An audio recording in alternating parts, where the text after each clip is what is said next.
Welcome to r/Am I the Jerk, where Karen gets the ick from her fiance crying. Am I the jerk for breaking up with my fiance after finding out that she got the ick when I cried last year? My fiance, 26 female, and I, 26 male, have been dating for 7 years now, and we got engaged last month. I found out something recently, however, which makes me very sad. For some backstory, I was going through a stressful time last year with work, and I was feeling overwhelmed. Looking back, I think I was just overreacting. But during that phase, I just don't know what was happening to me mentally. Then one night, I just started crying randomly for no reason. My fiance was surprised, but she comforted me, and she asked me what it was about, and I told her it was life in general. The week after I cried, I actually got a promotion at work, and I realized I was just overthinking everything and that things were actually fine. Mentally, I started feeling much better and things were back to normal. But I heard something last week which genuinely hurt me. My fiance's best friend, Ellie, also got recently engaged. Ellie is also very close friends with my sister, but my sister and my fiance aren't really friends or buddies. Last week, my sister called me and told me something she'd heard from Ellie, which she wanted to share with me. What happened was that Ellie and my fiance were talking about green flags and what they love about their fiancés and what they could potentially be better at, and my fiance had joked about me crying last year and said that she got the ick. Ellie found that funny and then shared it with my sister. My sister told me she didn't think it was funny at all, but just carried on with the conversation and pretended everything was normal, but she wanted to share this with me. I then asked my fiance about it, and my fiance seemed a bit nervous, but she admitted that she had said that, but that she was just joking and didn't mean it. I told her I needed some space, and my fiance started crying and told me she was just joking about it and that she loved that I was comfortable expressing my emotions to her. The thing is, I don't really believe my fiance, and I feel really sad and hurt that she found me crying ick and that she joked about it with her friend. Am I the jerk for considering breaking up with my fiance? So, this potential wife is someone that you will lean heavily on as a spouse. Marriage is not a Disney movie. You need to know this woman will have your back if you lose your job, if you have a terrible accident, or if you have kids that are non-typical, if you basically don't have sunshine and rainbows every day. Have you two really been through challenges together, or has she only been with you through smooth sailing? It's how you face challenges together that determines your success, and you need to know that you can trust her. Not the jerk, because your gut is telling you something important. Not the jerk, and the only ick here is your fiance's maturity level. Not the jerk. You're not wanting to break up just because she said she had the ick. You're considering breaking up because she proved that it's not safe to be vulnerable around her. A normal reaction to a partner crying over stress is to be supportive and concerned, not get the ick. Well, what do you think? Should OP break up with his fiance or not? Please let us know. I'd break up with anyone who said I gave them the ick. That's not the way we're supposed to talk about the person we love. My pregnant wife canceled her Taylor Swift trip. Now she's demanding I cancel my trip to a football game. I'm 29 male. My friends and I are going to a college football game this fall, Oklahoma at Ole Miss. There are 6 of us going and it's proving to be an expensive trip. We're all meeting up in Memphis from where we live. I'm in LA. This is a 4-day, 3-night trip. Tickets, lodging, tailgates, flights, and funds for bar hopping are some of our expenses. Going to an SEC game costs lots of money. We've all locked in nearly everything. This has been planned since the schedules were finalized earlier this year. My wife is 3 months pregnant. Now that we have a kid on the way, money has become a concern for her. Her being pregnant is a bit of a surprise, but it's not shocking. We figured if it happened, it happened. I feel comfortable with our finances, but she doesn't. She's brought up remodeling a bedroom, hospital bills, and numerous other baby-related costs. She's right, it is expensive, but I have no qualms about where we are financially. She's asked me to cancel my trip. I told her I won't do that. She was supposed to go to Taylor Swift in London in a few weeks, and she canceled the trip to save money. I didn't ask her to do that, and I encouraged her to still go. She's upset that I won't cancel the trip and that I won't sacrifice for our family. We've had several arguments about this. She will be 6 months pregnant, so there's no concern about me missing the birth. At times, the tension and stress is a lot. The last thing I want to do is stress her out. But am I the jerk? Info. You're comfortable with where you are now, but have you both sat down and looked at your budget with a baby in the mix? Will she be taking time off work, which will reduce your income? How much savings do you have in case of emergency? OP. Yes, we have discussed it. She makes $70,000 a year and I make $100,000 a year. We keep our day-to-day accounts bare bones with $15,000 money market accessible if needed. We have a $300K mortgage, one car is paid off, one car has a $20K loan. We have six-figure retirement accounts. She feels uncomfortable where we're at, but I don't. It's mostly a difference of opinion. She gets 6 weeks paid off, but can take 6 weeks more unpaid or utilize vacation time. That would make me very nervous too, right before a birth. Maybe make a compromise to give her peace of mind. Work to double that cash savings by the time you leave, and maybe cut down on the bar hopping expenses. Show her you take her concerns seriously. $15,000 can go very fast when baby prep is happening. I'm just praying they have health insurance. If not, they aren't as set as he thinks they are. OP, we have solid health insurance. My millionaire CEO at my last job and her husband have the best insurance money can buy, and she said her baby and her Birkin bag cost the same. Solid health insurance means nothing when it comes to anything with pregnancy. You're the jerk. No, she didn't have to cancel her trip. She did so because she's being a responsible adult preparing to have kids. Good thing for her, because it looks like she will soon have 2 petulant kids to deal with. Your comment is wild to me. He's being incredibly responsible. They have saved tons of money, have good jobs, a solid emergency fund, and they're extremely well-funded retirement accounts. Unless there are expenses OP has specifically neglected to mention, they're doing just fine, and his wife should not have canceled her trip, and neither should he. These kinds of trips are among the most meaningful things people do in life, and he shouldn't sacrifice this if he doesn't have to, which he doesn't. Seems that lots of Redditors don't understand the need for community, friends, and travel outside of just focusing on their family and relationship. They only see it as childish. People need more friends and fun in their life. Well, what do you think? Is OP the jerk here, or is his wife? Please let us know. Homeboy's doing better than about 99% of us. I think you're gonna be just fine if you go on your trip. Am I the jerk for not giving my sister who eloped as generous a gift as my sister who had a traditional wedding? My parents had me when they were really young. They're still together now, and they had 2 more kids, my sisters, Katie and Jess, later on. I'm 15 and 17 years older than them respectively. Because of that age gap, we didn't really grow up together, and sometimes I feel more like an uncle than a big brother to them. I've been fortunate in my career to do relatively well, and I've typically been pretty generous with them when it comes to things like birthdays, Christmas, and graduations. My sister Katie got married 2 summers ago and had your typical traditional wedding. I'd guess around 125 people were there. It was very nice and definitely not cheap. I don't know how much they spent, but I know my parents and her husband's parents were only able to contribute for about half the cost. The rest was my sister and her husband paying for it. They were super cool and let me and my wife bring our 2 kids, even though I later found out the venue charged the same for kids as adults, for the food and everything. It meant a lot, and I didn't want their inclusion to be a burden, so my wife and I gifted them $500 as a wedding present to cover our plates, plus a little extra. My sister Jess has always been more low-key. When she got engaged, she told us all she would like to elope, and nobody tried to convince her otherwise because it made sense for them. They aren't flashy, and they have always seemed pretty frugal. Definitely not the type to throw a big wedding costing tens of thousands. They announced a couple of weeks ago that they eloped in the mountains with just them and the necessary witness. I was happy for them and didn't feel like I missed out on anything. I've been to enough weddings that I don't have fear of missing out. I'm just happy they had what felt right for them. Since they didn't have a wedding, I didn't think to get them a wedding present because, no wedding. But they did just go under contract for their first home together, so my wife and I gave them a $100 gift card to Home Depot. I remember when I bought my first home, there were a lot of home improvement things, and I made about 100 trips there, so I thought that would be a nice gift. Apparently, she asked Katie what they got for their wedding, and she told them, so now she feels a certain way about our gift to them. She made a comment about feeling like their marriage wasn't respected enough because they didn't throw a big party and said it felt like I was showing favoritism. I told her I gave Katie more because she hosted my whole family, and I know how expensive that is, having paid for my own wedding. Jess kind of rolled her eyes and walked away after that interaction, and we haven't talked about it since. That was this past Sunday. I thought it would be understood that the situations were just different, as it's unreasonable to expect the same generosity when you don't give any generosity, aka hosting and feeding people, by not having a traditional wedding and not inviting us to celebrate with them. Maybe I'm wrong though, so I wanted some neutral opinions. Not the jerk. You got a wedding gift for the older sister partly to cover the cost of 4 plates at their wedding. For my wedding last year, which wasn't flashy, dinner was more than $100 a plate.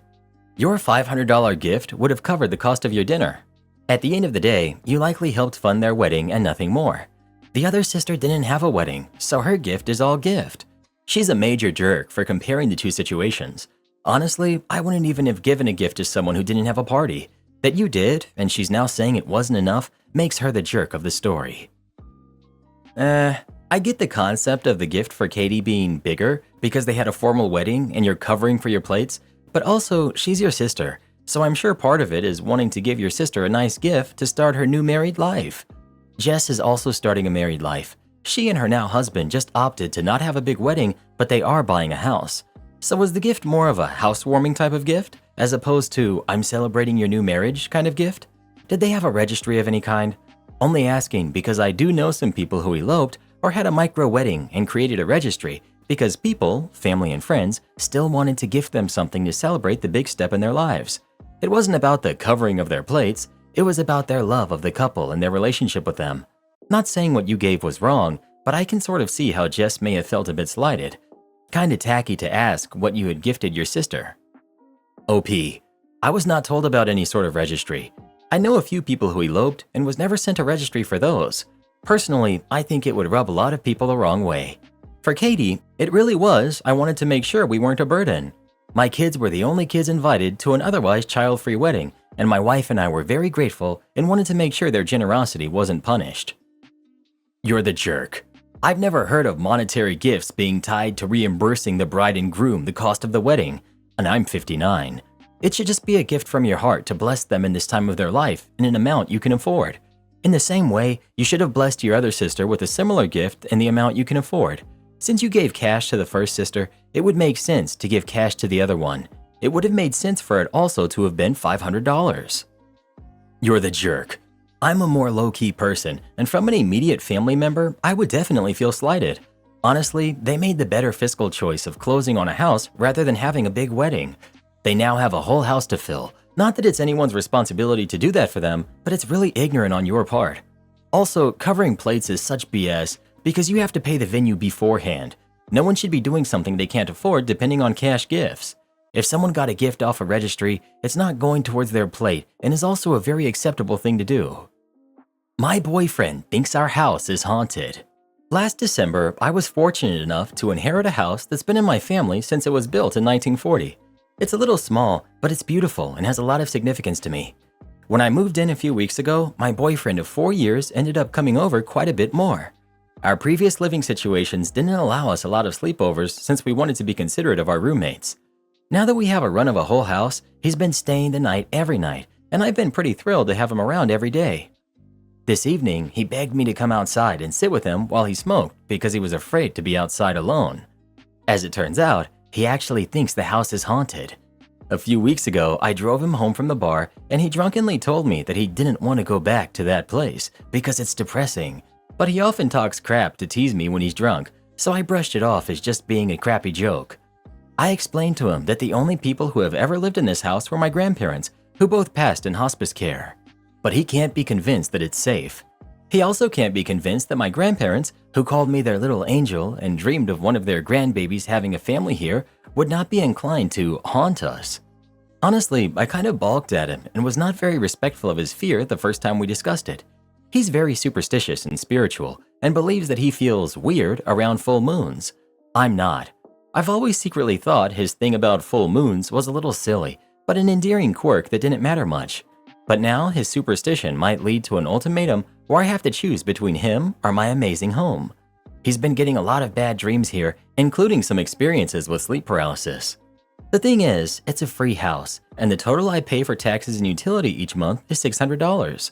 Even the crappiest, tiniest apartment would cost more.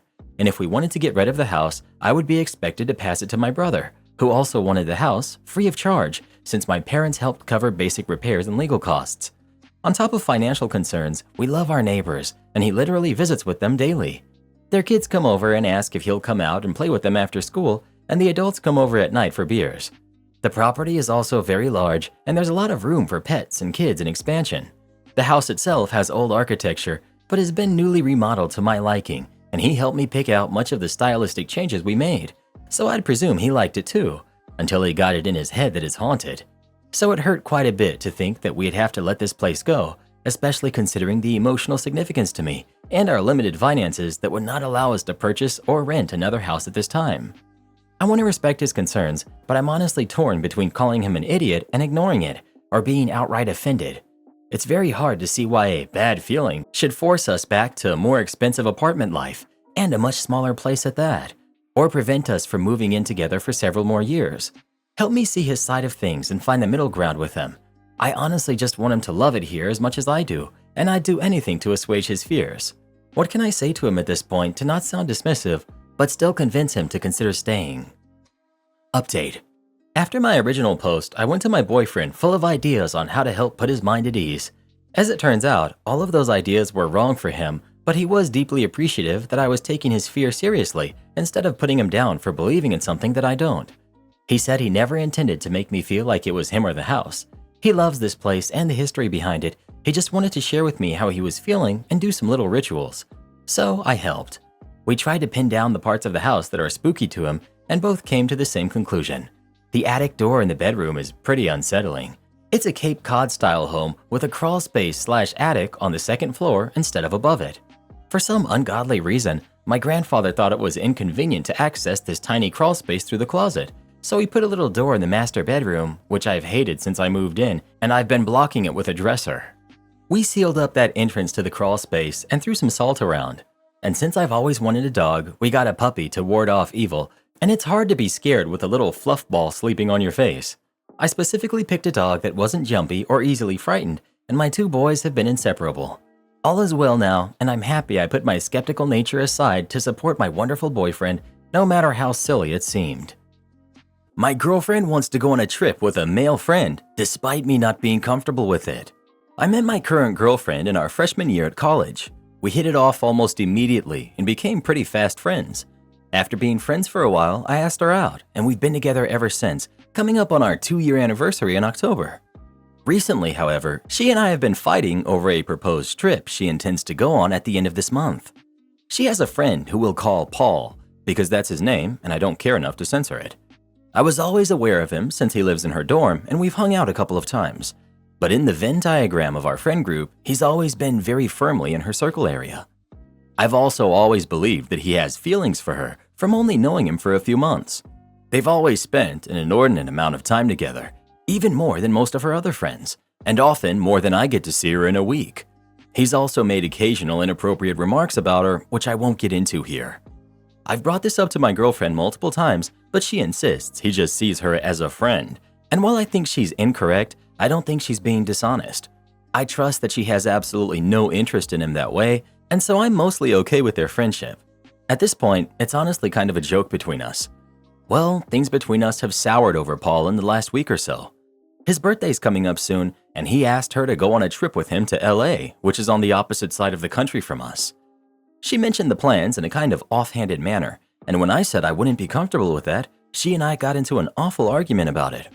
As it turns out, he paid for the trip, including plane tickets, before asking her, and when he asked her, she already agreed to go. I asked her not to go and said I'd find it incredibly inappropriate and hurtful, especially since he only booked one room for both of them. She said I was being hurtful to her friend and would really hurt their relationship. She also says that I was being controlling and accused me of not trusting her. There's a lot more details, but I don't really want to go into them in this post. What should I do, Reddit? I want her to be able to enjoy the last of her summer break, but I'm just not comfortable with this situation. Would it be too unreasonable to ask to go with them? I personally would walk away. She is willfully ignorant, thinking Paul has her best interest at heart. He actively makes inappropriate jokes about her and clearly has feelings for her. I don't care about friends of the opposite gender, but this is a hard pass for me as a person. She wouldn't like it if a girl was talking about your physical features and then off you go to a faraway state one-on-one for a birthday celebration. He doesn't respect boundaries and he sounds creepy. Hopefully, he doesn't do anything unsafe. I would bring up these points again, and if she dismisses them, then that's your sign. Update. So, we split up. I was with her pretty much all night tonight and only just got home. And yeah, we're done. It was ugly. There was a lot of crying. Now, I know some of you might have questions about why I did it. To explain it, I need a metaphor. Have you heard the parable about a boiling frog, where you slowly turn up the heat on a frog in a pot so it doesn't realize it's being cooked alive? Well, if you gave the frog a thermometer, it might suddenly realize that it was being boiled and hop out. That's what my post on here was. It wasn't until I was reading through and considering responding to some of the comments I got that I realized how big the problems in my relationship were, because they had started small and built up over the course of literal years. I decided that whether or not my girlfriend decided to go was ultimately inconsequential. The truth was, this was never about the trip. This was about my girlfriend's treatment of me. The truth was, I trusted her on the trip. Deep down, with every fiber of my being, I trusted that she was sincere in her denials of their situation. I do not believe she would have done anything, but I don't think it matters. The simple fact is, she had been consistently downplaying and disregarding my feelings for years, all the while defending Paul, who had been manipulating her and several of our other friends. I could go into why I think this is, the desire to be a hero, etc., but none of it matters. She had dismissed my feelings out of hand and was willing to hurt me and belittle me in defense of Paul's behaviors, which she ultimately admitted were sketchy and manipulative. That's just a cold hard fact. Those aren't traits I want in a partner, and now I don't have to worry about that. As for me, I feel like my world just ended. I'd love if someone could give me some advice on how to handle this. I've never had a breakup this painful before. I'm also having serious regrets. Please let me know what y'all think. Right now I'm going to get plastered and go to sleep and hope somehow my life is bearable in the morning. Good night, Reddit. You're a great example of learning to set boundaries and gaining self-worth. Props to you, brother. It's going to hurt for a long time, but time will eventually drain that cold pain in your chest and it will fill with boiling courage and independence. Worst thing you can do is relapse and run back to her. Keep your eyes on the path ahead and get excited that the girl that respects you is closer than you think. P.S. I've gone to the ER for heartbreak, it hurts so bad, but I'm giving you advice because I empathize. OP. Right now, it's not even grief. I'm sure that'll come later, but that's not what I'm feeling. I just feel cold. Not angry, not sad, just cold. I keep thinking about how much pain she's in, and I know that I caused it because I wasn't happy. It all seems so selfish, but I know I have to put the oxygen mask on myself or whatever. She cried a lot, asked me how I could do this to us, to her, told me we could fix this, that I had never given her a sign, etc. Yeah, she's blocked right now. I just don't want to see those messages at the moment. I don't know how long we can keep it up though. We have a lot of the same friends and move in the same social circles. Update. It was rough for a while. I'm not going to lie, it still is. I didn't realize how many parts of my life she had touched until all of them started aching, and now I'm having to deal with the lingering pain of all the things I don't share with her anymore. I've had good days and bad days, but the good ones generally outweigh the bad. Our friend group split up right along with us. There were a couple of ugly fights, and I lost a few good friends, but I take a sort of tragic pride in the knowledge that I kept most of our friends in my life. I'm very glad that they've been so supportive of me right now. In unrelated but important news, important to me at least, I had to put my cat down last week as well, and I'm just generally not having a good time. But this week is a lot better than the last one, so things are trending up. I went back to the gym for the first time in literal years, so it's been nice. Still getting back into the swing of things and trying to get comfortable in a new gym, which takes some getting used to. I've been taking care of myself in other ways, listening to a lot of sad music, starting up a D&D game, and just generally taking it easy. I might even try a bit of writing again. Don't know if this is the kind of update you're looking for, but it's what's been going on. Update. OP has confirmed the trip did not go ahead. X has had a falling out with Paul and is now remorseful. Well, who do you think is the jerk? OP or his ex? Please let us know. When you have strong boundaries that your partner is not willing to respect, it's time for both of you to find a new partner. Am I the jerk for buying a $50,000 guitar for $4,000 and refusing to sell it back when the buyer found out the real value? This happened a while back. My wife and I still talk about it every once in a while. She's on my side and most of our friends and family are. However, when it happened, it was like WW3 between us and her coworkers and others. Here we go. I've been playing the guitar for 22 years. I know guitar values and whatnot very well.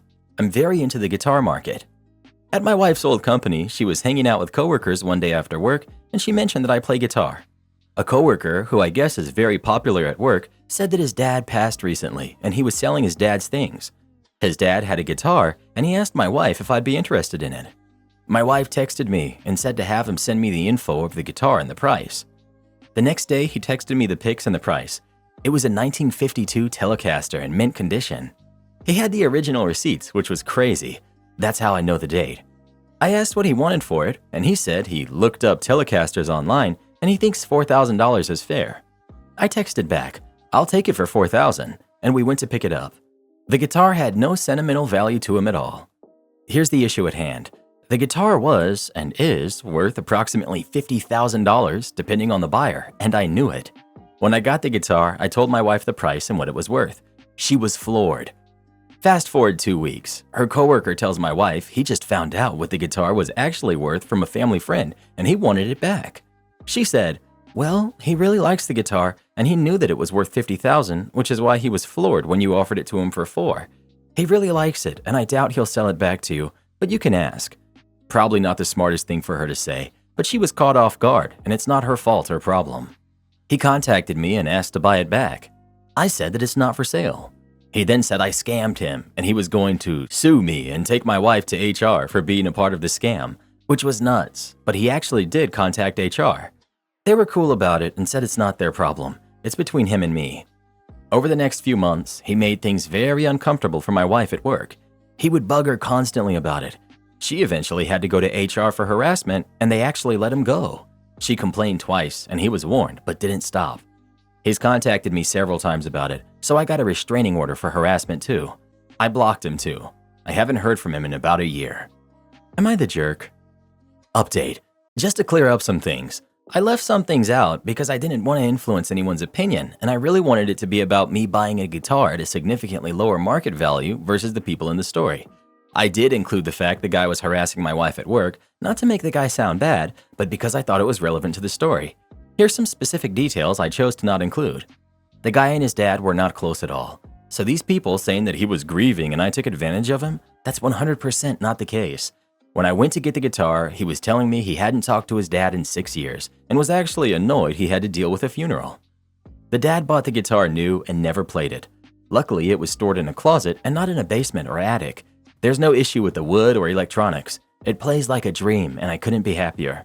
I'm not selling the guitar to the son or anyone. It will be with me for a long time. I'm in my 30s, so maybe in 30 years it will find a new home. I would have maybe considered giving the guy more money or giving him one of my guitars to sell on his own, but I decided not to do that after he left a terrible voicemail on my phone the day he found out the real value. He demanded it back like he was entitled to an object he sold fair and square, called me names, called my wife names, and said he would do bad things if I didn't sell him the guitar back. And to those people who say they would have told the guy the real value, that's a load of BS. If you went to a garage sale or estate sale and saw an item worth $5,000 priced at $50, there's not a chance that you would walk up to the homeowner and tell them that they mispriced it. You'd buy the item and then tell all your friends and family what a great score you got. Don't even kid yourself like you wouldn't do that. I don't feel bad about buying an awesome guitar at a steal of a price. I was curious what others would think, and it looks like I'm not the jerk, so thank you, Reddit. I can play the guitar with zero guilt now, not like I felt guilty before, but now my feelings are justified. The seller claimed to have checked value and priced it accordingly. Buyers don't usually negotiate up. Am I the jerk for saying my wife will have to quit her job if we get kicked out of another daycare? My wife and I have a 3-year-old daughter, Alex. Both of us work, and Alex has attended daycare since she was 1. In the 2 years since, we've been asked to leave 2 programs because my wife is a micromanager. I admit both of us went into the first program not really understanding daycare. I quickly learned that they can't provide personalized care, and after learning from our teachers, I reset my expectations. My wife, however, has a lot of anxiety and worries about our daughter. She hates when she gets even a little upset. She's in therapy and is working on it. First program, my wife would constantly watch the live feed and call the daycare multiple times a day. We had several talks about it, and the school talked to us twice. My wife ended up screaming at one of the teachers and then the director. We were terminated immediately. Second daycare was a little better because my wife began therapy, but my wife was still so nervous and had a complaint every single day. These were not important things, small things like she saw another kid took a toy from Alex and she would cry. The teacher would give the toy back to Alex, but my wife didn't understand why the other kid wasn't punished for it. This daycare didn't kick us out, but did eventually suggest that this may not be the best program for us. My wife and I decided to pull Alex out. My wife, because of her anxiety, myself, because I knew my wife has burned bridges and was becoming one of those moms. We chose a smaller home daycare this time, as we couldn't afford another center. The woman who owns it is very nice, but also firm. She stands by her boundaries and won't let my wife break any rules, whereas the sinners were definitely more accommodating. My wife would take any inch she got. This time, she doesn't get that opportunity. I thought all was well, as the owner only speaks to my wife for the most part. Then I get put in a group text saying my wife has been bombarding the owner with texts every day, despite the owner saying she will text her at lunch when things are settled. She said at this point she will only be responding at specific times of the day and not looking at the rest. The owner then added several pages of the contract with passages highlighted, reminding us of certain policies my wife had violated. I was ticked. When Alex went to bed that night, my wife and I talked. I said this was our last option for daycare. The other centers are too expensive, and this was the only home daycare in the area that we like. A nanny is not in our budget. My wife made a million excuses, including that it's not her fault she's anxious. I said if we are asked to leave this program too, she will be the one quitting her job to watch Alex, not me. This upset my wife. I pointed out I've spoken to her kindly about this plenty of times. I encouraged her to keep up her therapy, but she can't keep getting us kicked out of programs. My wife is now not speaking to me. Am I the jerk? Edit. I cannot be the primary contact for daycare due to not being able to have my phone on me at work. Not the jerk. To keep it 100% honest with you, 20 years down the line, your daughter most likely will have decided to not be part of your lives. Your wife is the exact definition of a toxic helicopter parent. She's going to not only ruin your life, already in that process, your daughter's life in the future, and her own life as well. Exactly. OP's wife isn't just a helicopter parent, but a steamroller. She will steamroll any and all challenges their daughter will ever face, making sure that their daughter is either terrified of the world or completely incapable of dealing with any kind of disappointment or challenge or both. OP needs to do something now if he wants a relationship with his daughter and make sure his daughter doesn't inherit his wife's crippling anxiety. Do this next. Tap here on your screen to come see our new podcast playlist, where you'll find thousands of hours of the best stories you've ever heard. Or tap the one on the right. That episode is specifically just for you, based on other videos you've enjoyed the most.